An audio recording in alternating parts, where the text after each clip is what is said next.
Good evening, dear friends. Welcome to our 9 o'clock jamboree, our extravaganza. A hearty hello and a high old silver to you as we engage in this our moment, our time. I hope everybody is with us. I hope everybody is joining us. I hope everybody is here. And I want to start off by telling you that this is a celebration of what we believe in. This is a celebration of our collective spirit. And this is the way I see the world. This is the way I navigate the world. And let me start off first and foremost by, aside from thanking you, by giving you tonight's subject, Pam Bondi's Got Balls, and I love it. I love it. I don't want to hear any more of these people say, I wish we could go back to the time when we all gonna shut up. Ronald Reagan and Tip O'Neill used to have a drink. Ronald Reagan's dead. Tip O'Neill's dead.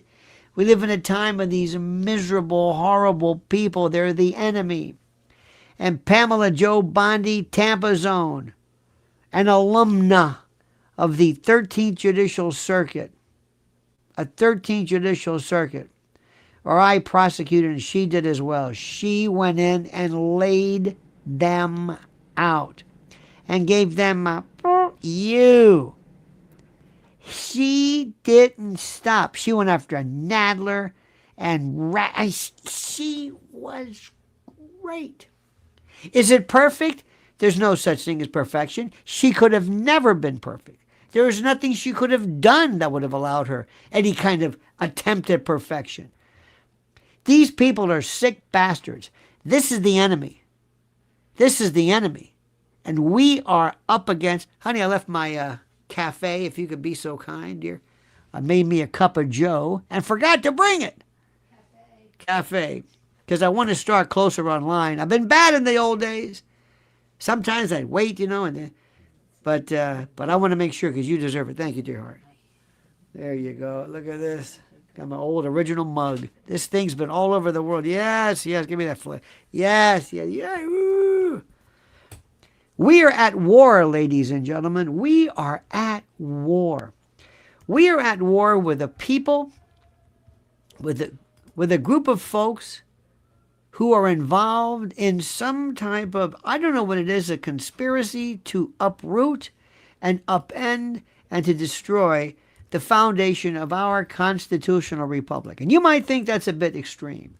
You might say, are we really? Absolutely. Absolutely. Because the reason for that is because something happened. These people came in and they took over our country. They took it over. They came in and they changed everything. This is the Democrats. The Democrats were, in the old days, kind of benign. They were just sort of, well, it's the way they were. I don't know what to tell you. They just were that way. And then something happened. I don't know what point it was. I don't know if it was Biden or pre-Biden. The sickos came in. And we have been at war ever since. And this president, let me tell you, I unabashedly love this guy. Okay? Is he perfect? No. Who's perfect? Anybody? God, maybe Jesus, depending upon your faith. Short of that, I love this guy. And I think he went in there and he said, Pamela Jo, you make sure you do something, little lady. Make us proud. Go in there and bust their balls. Romperci il coglione. Smash them. Like with a garlic press. Smash them. Let them have it. And she did. From the get-go. She tore into that weeble, that awful Jerry Nadler. It was wonderful. And we need more of this, my friends. And we got to make sure that we have to absolutely, positively. People say she looked foolish. She looked foolish. Do you think anybody cares? Let me ask you a question. Do you think she could have done anything to win today? Let me rephrase this. Could she have done anything? Answer my question. Where the Democrats would say, wow, Oh yeah, wow, we have to really tone it down. Whoa, boy, that Pam Bondi is really, really something. Yeah, she. Well, do you? Do you? You say she looked foolish. Somebody said that's your opinion. That's your opinion. She looked foolish. So what? If she had been, do you think she looks less foolish than Maisie Hirono, Jasmine Crockett? Am I hearing this correctly? You think she looked more silly or sillier than Jasmine Crockett? Are you kidding me? Do you think that there could have been anything she would have said where somebody said, you know, we were going to give her a hard time, where Jerry Nadler or others would have said, you know what? We, you know, General Bondi, we were going to give you a hard time today, but your deportment, your class, your panache was so wonderful that we realized, you know what? We backed off. No. Uh-uh. You call it unprofessional, whatever. Because that bastard, that sick, disgusting, incontinent bastard, and that logo Lalic fool, Kamala, ran this country into the ground, and those sick bastards never said a word. They never said anything. When Merrick Garland went after Catholics who might have been perhaps a little, maybe more conservative, Opus Dei kind of a sort of a maybe, or those who spoke in Latin. Do you remember that? Do you remember what he did? Do you remember how he treated them? Do you remember that? I do. And he said basically he was going to have them followed. The FBI. Anybody complain about that? But see, he was very nice, very sweet. He comported himself professionally, and he was horrible. Let me tell you something. The days of Mr. Nice Guy are over with. And I may also dispel you of a couple of things. First and foremost, this nonsense about, well, Reagan and Tip O'Neill, they had drinks together. They hated each other. Hated.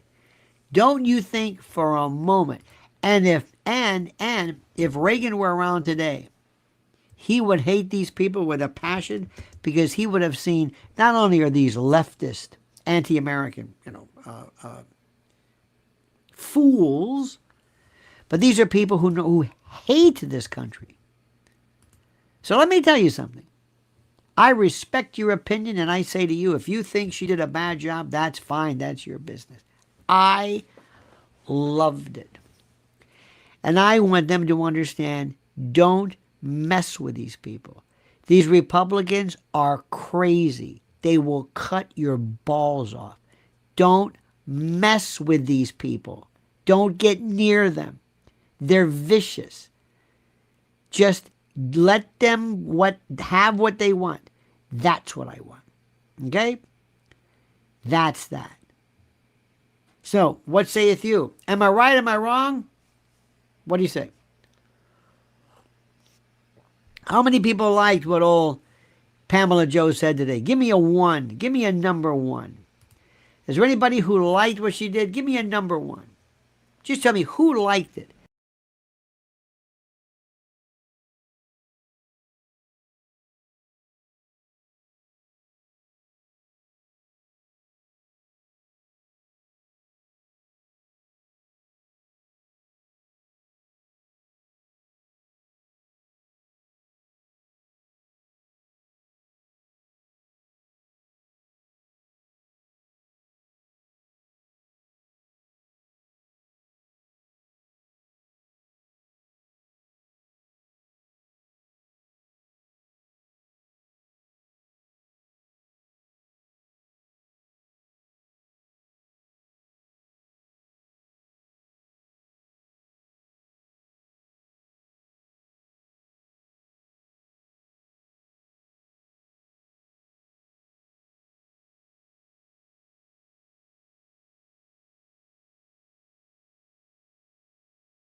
Can you hear me now?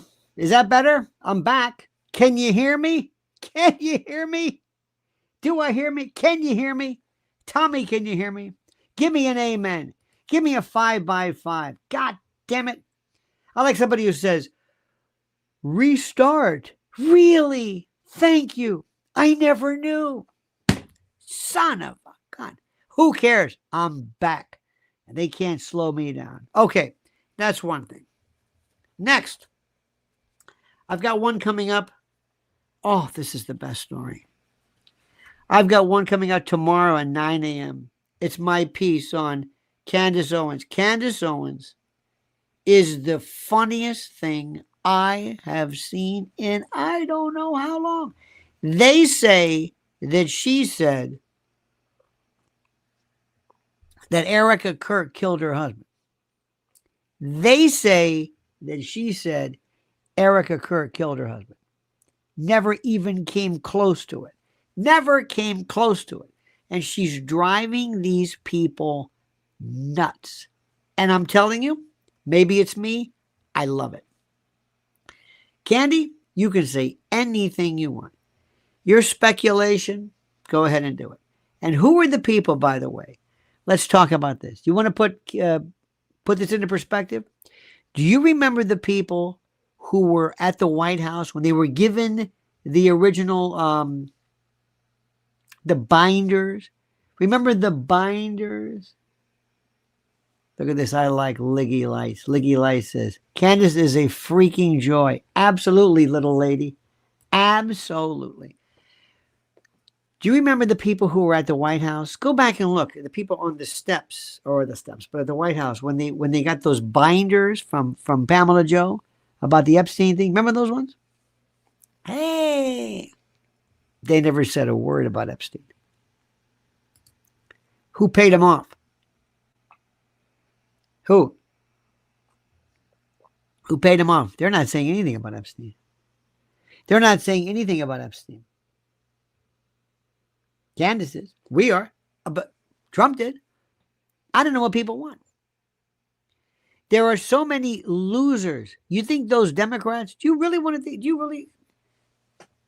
Trump knew, maybe you don't know this, but Epstein in New York, everybody knew Epstein. Everybody wanted to go to his house, to his apartment. He had the biggest mansion of anybody in Manhattan. I mean, an actual working mansion. There were some that, the Vanderbilts had, which are now art museums, but people wanted to go. They actually went to dinner parties and soirees and salons, and people really did. He didn't have women and girls in chains, parading about. There was one thing I read where on the list, Ethel Kennedy, people went there, they brought their kids. They're making a big deal about Lutnick. And they're saying, yeah, but you should have known that that he was a bad guy. Really? What about Harvey Weinstein? What about half of Hollywood? What about De Niro? What about Woody Allen? You're not supposed to see these people anymore? Listen, I'm not standing up for any of these people, but people don't realize how this thing went. But let me go back to what I'm saying. Look at all the people who were involved in this who never said a word about Epstein. Why?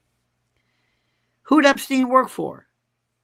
Who did Epstein work for? Did he do this on his own? Did he just say one day, I'm going to be a financier. I'm going to be involved in money laundering and all this stuff. I'm going to be. No. Come on. You know better than that. You know better than that. You understand this? Now let's talk about this. Some people say that Pamela Joe Bondi is just dumb. And I know what you're saying. And let me say something. Uncle Lenny here respects what you have to say. I respect what you have to say. If that's what you think, so be it. Far be it from me to tell you that you're wrong or whatever it is. I'm not saying that. But what I'm telling you is this. You're living in a dream world. If you think anything other than, people said to her, damn, I like her. Damn. Now, the ones who are going to hate her are going to hate her no matter what. But there's a lot of people who said, you know what? I like that. She was feistier than anyone I've ever seen. Period. End of discussion. And I'm not going to go there or send people in there to kiss the ass of these people. Jim Jordan was laughing hysterically, absolutely laughing. Then we've been doing this a lot at night, which I find fascinating. Who's hooked on the Guthrie case? Are you into that? Is that your thing? Nancy Guthrie, are you following this? Are you following this? We do this overnights on WABC. And I mean all over the country, it is wall to wall. I find it fascinating. Absolutely fascinating. Why is it that you don't realize this? Where are the true crime people? Don't see it. Who's responsible? See, look at this. Liggy Light says, what do you think actually happened to Nancy? I don't think she's with us anymore. And the reason why is I don't think, for reasons that I can't point to, but I think it is exceedingly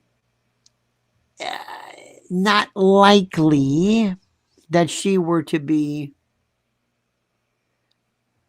not, dare I say, but there's too much going on. Why they left her alone, 84 years old. I know she's been in this house for 50, 70 years. I don't know what to tell you.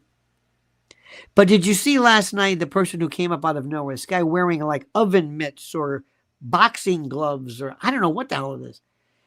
And they looked and they said, oh, his eyebrows are arched. His eyebrows are arched. And it must be a woman. It's not a woman. And then they arrested this poor guy who he worked for DoorDash and FedEx. He wasn't the one. And now today the FBI says, hey, guess what? We found a glove. You're looking for the glove now? Now you're looking for the glove? What are these people doing? Did you not know what was going on? Did you not understand how this thing works? It blows my mind. How about the Nest company, not Ring? You know, Ring cameras have become almost like Xerox, Scotch tape. We use the name for the device because they were first. But it's Nest, I think it's Google or what have you. And they said, they went to the company and said, could you dig up for us this film or this recording, even though she didn't have the subscription to the cloud? I mean, I can't believe this. Anyway, and they did. Did you see this? This person just showed up. I think that's the person. Had a gun hanging around his waist like Gomer or Barney Fife or something. He had a backpack filled with more stuff than you could possibly imagine. And we don't know if that's the killer, but they found, of course, blood. We had a detective, a retired NYPD detective last time, who said that the blood was not leakage, it was like spillage, and it was a sign of something serious. It was a sign of a pretty significant gash, a gash that might be considered deadly, very deadly, especially from the point of view of this old lady. So anyway, it's so interesting because it's a really kind of a whodunit. I suspect, and have always suspected, that because this is ostensibly, putatively, ransom-like in terms of abduction and then a demand for some type of compensation or consideration for the return of the loved one. Because of that fact, I've thought to myself, and since they're so near, I'll bet you anything that the primary movers were Mexican. And the reason why is because in Mexico, and in Mexico City, you were told constantly to be very, very careful because of the fact that ransom is so common. And they tell Americans, be very careful, especially in Mexico City. Don't go near this because they do this. So it's a very, very, very common thing. That's number one. Number two, did you see where Bitcoin is not this secret means of exchange for illicit activities, drug abuse and like? Did Did you see that? Did you see that? Wow.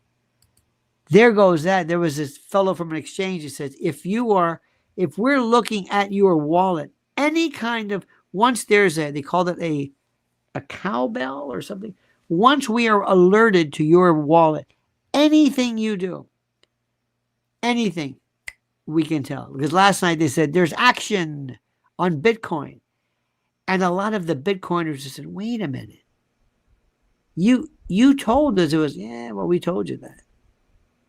How many of you think it was cheap, absolutely cheap, for NBC not to offer $1 million? Remember what they first offered for the old lady? $2,500. $2,500. $2,500. I shit you not. Pardon my French. My God. That's not even, I mean, it's beyond, it's so bad, it's funny. Remember the movie, what was it? Despicable People? It was Bette Midler, who was despicable, and Danny DeVito, where they kidnapped her. And Danny DeVito initially, it was her husband in the movie, tried to negotiate him down or say, I'm not really I don't want to pay. And she was furious because he wouldn't even make the demand. And they were asking, why in the name of God doesn't the Today Show or NBC or somebody just make some offer of, $1 million or whatever it is, just to do it, just to do it. Don't know. There's so much. And then there's the brother-in-law. They've got him in mind, and they just sent the FBI back to the sister's house. I love crime. It's my nature. Maybe it's the prosecutor, defense lawyer. I don't know. But I like to see the way people go through it. And I find it fascinating. And I find it interesting to see what people think. To see what people think. Like your reaction, going back to Pamela Joe. That's what we call her. Those of you who are you've been very demonstrable tonight. You've said you don't like what she's done. She's been a disgrace. You've said this. What difference does it make? My question is, what difference does it make? Do you think Donald Trump is concerned about this? Not in the least. What difference does it make? It's not like Hillary Clinton. How many people think that somehow something negative happened? Now, I know there was a question made going back, I'm changing the subject back to Epstein. They said, you were letting people, you were letting people information out. And this information that was out showed some victims. And that's true. There's a certain degree of truth to that. Perhaps they could have been vetted better.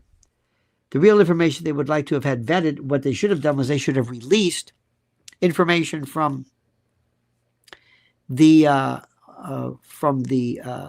actual case notes and the FBI files and the like. How about Kash Patel? Anybody think Kash Patel's doing a good job? Anybody? Any of you Dan Bongino fans doing a great job? Anybody?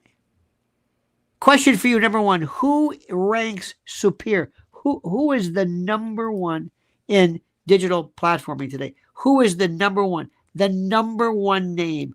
The Johnny Carson, Howard Stern, Rush Limbaugh of digital or whatever you call this. Who's the number one? Tell me who. Who is it, my friends? Candace? Candace? Candace. Candace. Candace is number one. Joe Rogan may have more people. Joe Rogan may have more numbers. Joe Rogan carries a panoply of information and the like. But if he said vote for J.D. Vance or not for, or whatever it is, whose word would mean more? Candace. She is the number one most important person today. Period. End of discussion. Whether you like it or not, it doesn't matter. She's it. And how many of you also think that Erica Kirk, if you believe in TPUSA, if you believe in what? That she's got to step down. that she is drawing too much fire, she's too much of a distraction, and she does not have it intellectually, spiritually, emotionally to really handle what she has to do. She has no humility. It's about her. How many agree she's got to go out immediately? If there's any future to TPUSA, who is doing a wonderful job recruiting young people, showing them the potential, the ability to think differently and to act accordingly. How many of you believe that Erica has to step down? Go take care of your kids. You got what, of $250,000? You've got enough. But she won't do it. She won't do it. I don't believe there's any evidence that she had anything to do directly with Charlie's dispatch. However, remember one thing. There were a lot of people. Remember, Candace mentioned there was this one particular person who was Erica's best friend, whose daughter worked for them, and the mother said, "Stay home. I don't feel good about this." Okay. Maybe that meant something, maybe that didn't. But there's something called LIHOP and MIHOP, ladies and gentlemen. LIHOP and MIHOP. MIHOP. Make it happen on purpose. LIHOP. Let it happen on purpose. You hear what I'm saying? You can, on that day, on September the 11th, 2001, when George Bush was reading My Pet Goat at Sarasota, at a grade school in Sarasota, Florida, it is my humble opinion that he was not actively involved in anything. He was not a participant in the actual goings-on. However, he was not the slightest bit shocked or surprised by what had happened that day. He was not shocked or surprised. Who agrees with me? Who agrees with me? You don't, sometimes say, I see where this is going. I know the people involved. I've been around this for a while. Remember something. This person was taken out, Charlie, not by Tyler Robinson, not by some guy, some gay person with a fuzzy-headed transitional gay girlfriend, boyfriend, who decided one day, I'm going to change the course of American political history. It didn't happen like that. You know it and I know it. It was a different story. It was a political hit. He was assassinated versus just murdered. Period. End of discussion. And you mean to tell me, with all of the intel, all of the people, all of the politicians with access to everybody, nobody could see this coming? Nobody even knowing the landscape. So do you think Erica was surprised? Probably not surprised. I think it was hurt. I don't think she hated it. I think there was an absolute 100% part of her who loved Charlie. They had children. I believe that. I don't think she's evil or anything like that. I'm not saying that. But there were so many people who said, you know what, I'm surprised it took this long. Because Charlie made some very, very powerful enemies. Who agrees with me? Who agrees with me? He made some very powerful enemies. And he learned something that day. Be careful. And a lot of people took credit for that. A lot of people said, hey, as though they had something to do with it. Remember Oklahoma City? Remember that morning? When people thought, aha, those bastards, those Arabs or Al-Qaeda, before we knew about Al-Qaeda. And people picked up the phone. People picked up the phone and said, was that you? Ahmed, was that you? No. Who was that? It wasn't me. It wasn't you. Who was that? You know what happened. You know what I'm talking about. You know what I'm talking about. Look, remember something about this. And I hope if you're new to us, we're very wise in our ways. We may not look it. God knows we may not look it. We may not be completely, totally possessed of all aspects and rational contingencies of reality. But we've been around. And we can spot false flags, inside jobs, agents provocateurs like nobody's business. We are the conspiratorium. Remember, the people you're looking at right now may not seem like much to you. I'm being humble. There are more people with more experience, and it's a mindset. It's a mindset. It's a way of looking and seeing, the way things work. You know what's going on. That's all I'm saying to you, my friends. We know and they know. So what I'm saying is very simply this. We have discussed quite a bit tonight. I hope do you like these 9 p.m.? I kind of dig these. It's like my last gasp, so to speak, before the end of the day. It's my last time to speak with you, but I enjoy it. I always want to thank you for your kindness, because remember, I love you. You never have to worry about things like agreeing with us. You don't have to. There is no official way of thinking. Whatever it is, we expect and respect divergence of opinion. Love it. And I hope you never feel like there's like you got to pass the litmus test. We're never going to do that here. Absolutely, positively not. We never have to do that. We're a very unique group of people. And what we do is we love this country. And we love the tenets and the foundations of what America's about. We really do.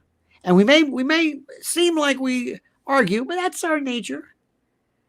But when it comes down to it, if ever we are called to action, so to speak, to protect this republic, we're going to be there. I will. I don't know about you. I don't know what I could do, but I would be there. Look, our good friend. Here's Warehouse. Work with Kim. Thank you, my friend. A kind man. And thank you for your support. It means a lot. Your hard-earned money. These are tough times. And for you to show support like that means the world to us. Because like I said, my friends, it's little old me. Little old me. Little old you. And that's it. And I love this. This is a calling. Do you understand what I'm saying? This is like nothing else. I asked somebody, say, what do you do? I said, well, what do you do for a living? Well, it's hard to say. I give people the benefit of my perspective. So, my friends, I thank you. I salute you.